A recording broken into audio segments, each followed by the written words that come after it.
Fermez les yeux. Écoutez.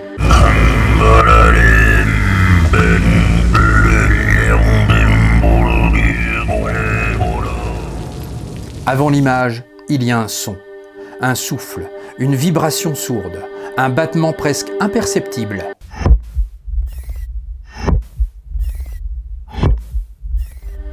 C'est peut-être cela le vrai cinéma. Pas celui qui parle, pas celui qui explique, mais celui qui nous enveloppe, celui qui nous oblige à ressentir. Il y a des réalisateurs qui racontent des histoires, et ceux qui créent des expériences. Et Denis Villeneuve appartient à cette seconde catégorie. Son cinéma ne se regarde pas seulement, il se ressent. Il se vit, il nous enveloppe, il nous absorbe. Et si ces films marquent autant les spectateurs, ce n'est pas uniquement par leurs images, c'est par quelque chose de plus invisible, plus profond, le son. Chez Denis Villeneuve, le son s'accompagne par l'image. Il est l'image, il est l'espace, il est le souffle même du film. Coupez la musique de ces films et vous détruisez leur âme. Car chez Villeneuve, tout commence par une sensation.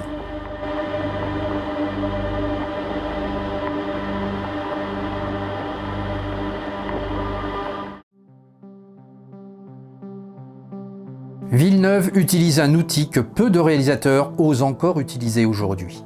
Le silence. Pas un silence vide, un silence vivant, un silence chargé de tension. Dans Premier Contact, le silence devient un langage. Avant même que les extraterrestres ne parlent, ils respirent, ils vibrent, ils existent.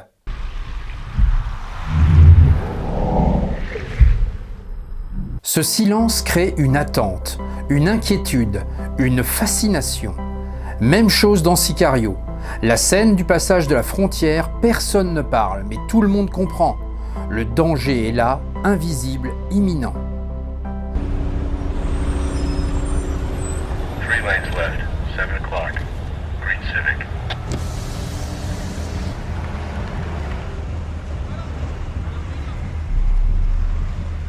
Le silence devient une arme. Villeneuve ne remplit pas ses films de son, il sculpte l'absence.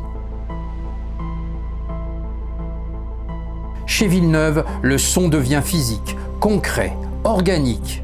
Dans Dune, le son est une texture, un poids, une présence.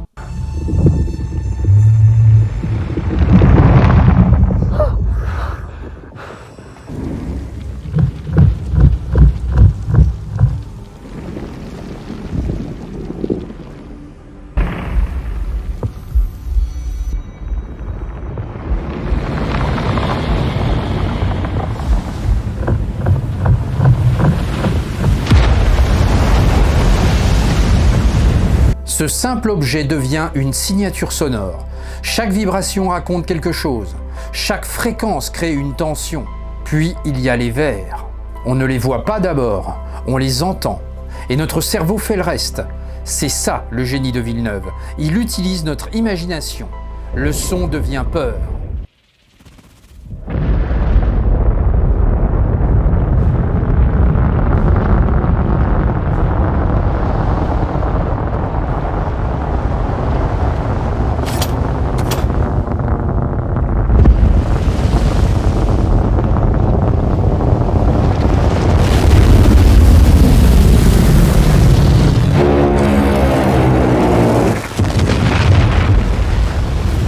Le son devient une matière presque géologique. Le désert ne se contente pas d'être filmé, il résonne. Chaque pas sur le sable possède une densité. Chaque vibration annonce une menace.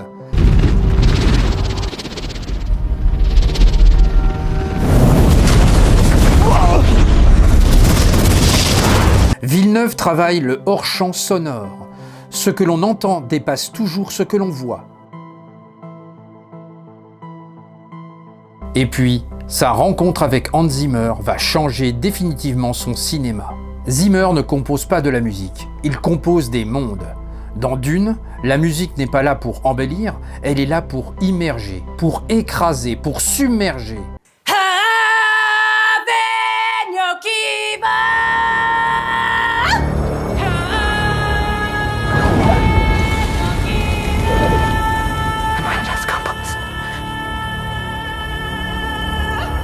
there's a strength, there's a force that hits you, even without, reverb and compressors and all sorts of stuff. And that was in her voice. Ce n'est plus une musique, c'est un rituel. Dans Blade Runner 2049, la musique devient mélancolie, solitude, humanité.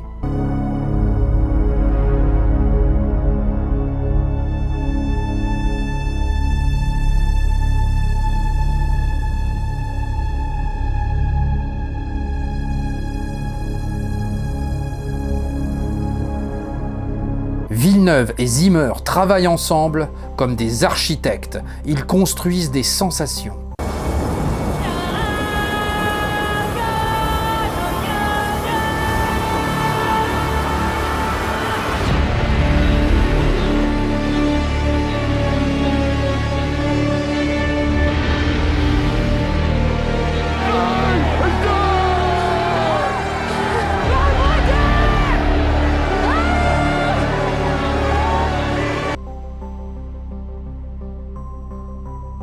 Chez Villeneuve, l'image n'est jamais autonome. Elle dialogue en permanence avec le son. Dans Blade Runner 2049, l'image est lente. Le son aussi. Tout respire, tout vit, tout existe. Chaque plan devient une expérience sensorielle.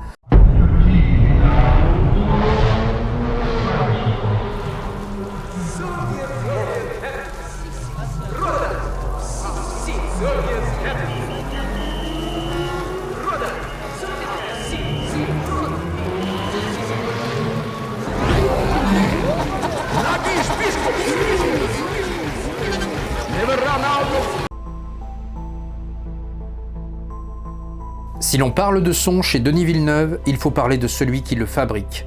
Le cinéma est un art collectif, et derrière cette architecture sonore si particulière, il y a un nom essentiel, Marc Mangini. Mangini n'est pas qu'un simple technicien, c'est un sculpteur de matière sonore. Il travaille le son comme d'autres travaillent la lumière. Sur Blade Runner 2049, sur Dune, son approche ne consiste pas à ajouter un son, mais à construire un monde crédible.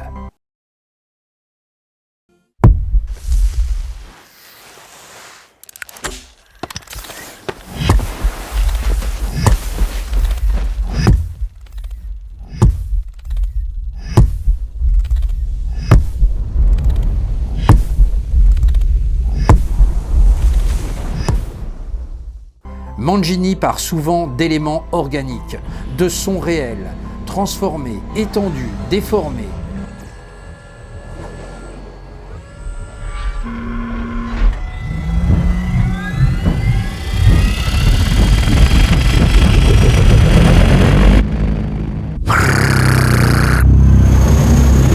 Being the rapid flapping of a very organic piece of material.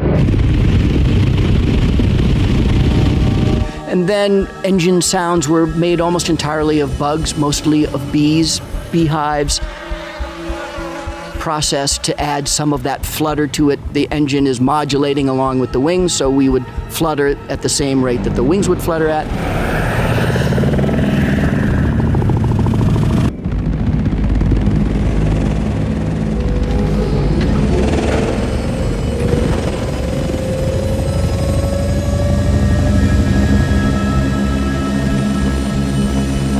The three main components of the ornithopters are a cat purr, because we knew we wanted the wings to flutter. Go.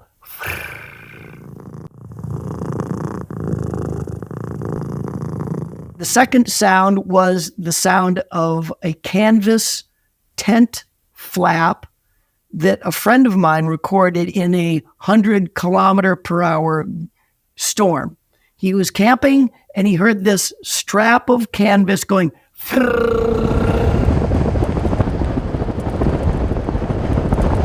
And then Theo bought a giant beetle, a beetle about this big, and we would record the actual fluttering of real beetle wings.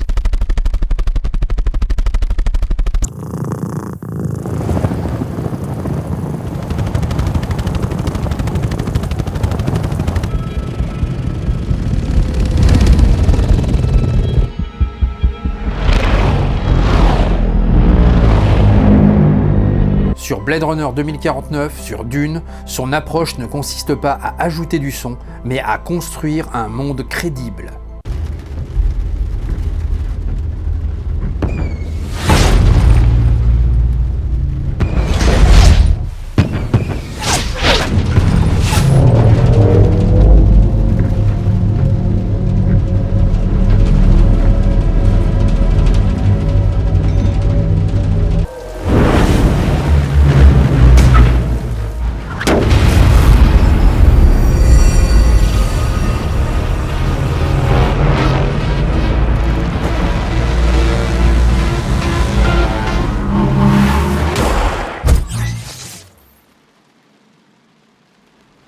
Il compose des éléments organiques, des sons réels, transformés, étendus, déformés. Dans Dune, le ver des sables n'a pas un cri spectaculaire hollywoodien, il y a une présence, une masse, une profondeur. Ce que l'on entend, ce n'est pas un monstre, c'est un phénomène naturel, un séisme, une force tellurique. Mangini et Villeneuve voulaient éviter le cliché, ils cherchaient la sensation.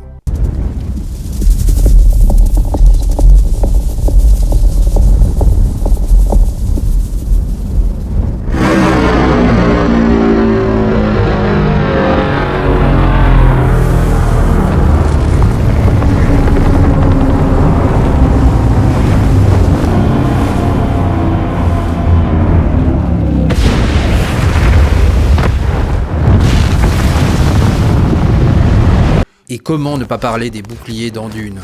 Marc Mangini et son équipe ont effectivement utilisé des sons de mitraillettes comme point de départ. Ils ont filtré le rythme des tirs automatiques pour ne garder que les impacts sourds. Puis les ont retravaillés avec des synthétiseurs. Ils ont enregistré des sons naturels, comme des micro-souffles ou des craquements, et les ont transformés pour donner une présence presque divine au bouclier.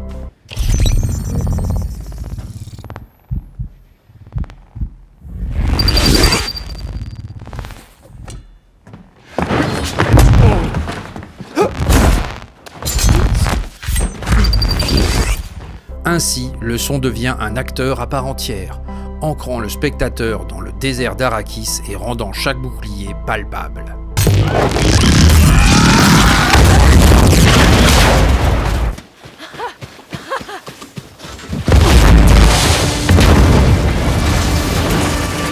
Au-delà des sons diégétiques qui consistent à faire entendre ce que l'on voit, Mangini utilise également des sons symboliques, comme le vent dans Dune ou le bruit du sable, qui ne sert pas seulement à accompagner l'image, mais aussi de donner de la crédibilité au spectateur et à enrichir sa perception de ce qu'il voit.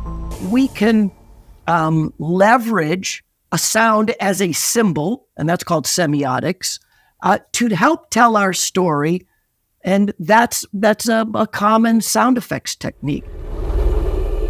Dune is like the story of a character that goes deeper into a landscape, and the deeper he goes, the deeper he goes into his own consciousness, getting closer to a part of itself that was hidden, that reveals slowly to himself, a part of his identity. So that inner journey is brought by the sound. And that was the first time I was working this way, and it was very exciting. It's like if the sound almost represents the subconscious of the character. Dans Premier Contact, le travail est encore plus subtil. Les heptapodes ne devaient pas sonner comme des extraterrestres caricaturaux, leur respiration est lente, profonde, presque méditative.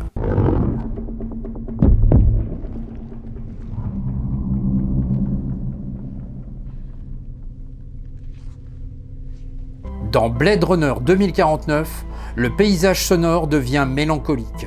L'immensité du vide est soutenue par des nappes basses, presque imperceptibles. Le son prolonge la solitude du personnage. Il rend l'espace infini.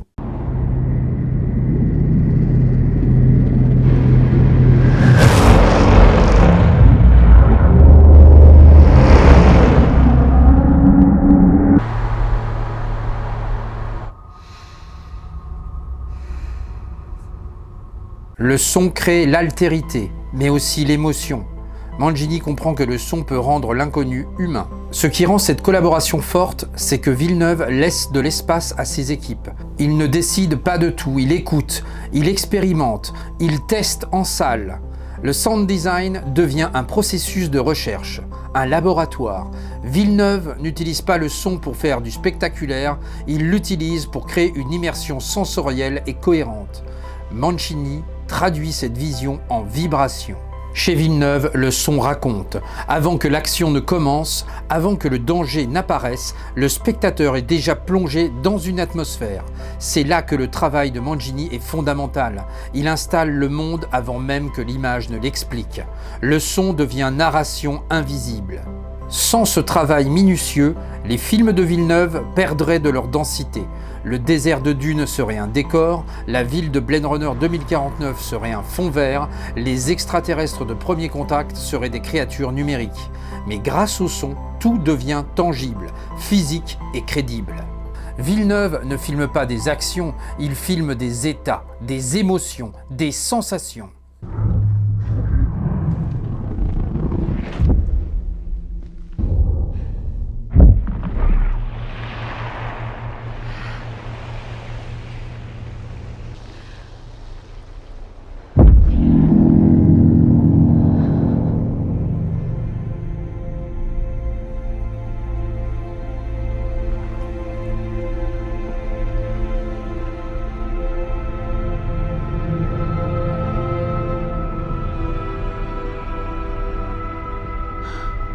Le son devient révélation, émotion, humanité.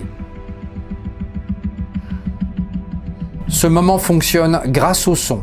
Dans un monde saturé de bruit, de dialogues incessants et de musique envahissante, Denis Villeneuve a choisi autre chose. Chez lui, le son n'est pas un décor. Il est une architecture invisible. Il construit la peur, il installe la solitude, il façonne l'immensité. Denis Villeneuve ne réalise pas des films, il crée des expériences sensorielles. Dans son cinéma, le son devient image et l'image devient son. Il nous rappelle une chose essentielle, le cinéma, ce n'est pas seulement voir, c'est ressentir. Et aujourd'hui, peu de réalisateurs maîtrisent cet art comme lui. Dans Premier Contact, dans Sicario, dans Blade Runner 2049 ou dans Dune, le cinéma devient une expérience sensorielle totale. On ne regarde plus seulement un film, on l'habite. Et si Villeneuve est aujourd'hui l'un des plus grands cinéastes contemporains de sa génération, c'est peut-être parce qu'il a compris une chose essentielle. Le cinéma commence là où le bruit s'arrête.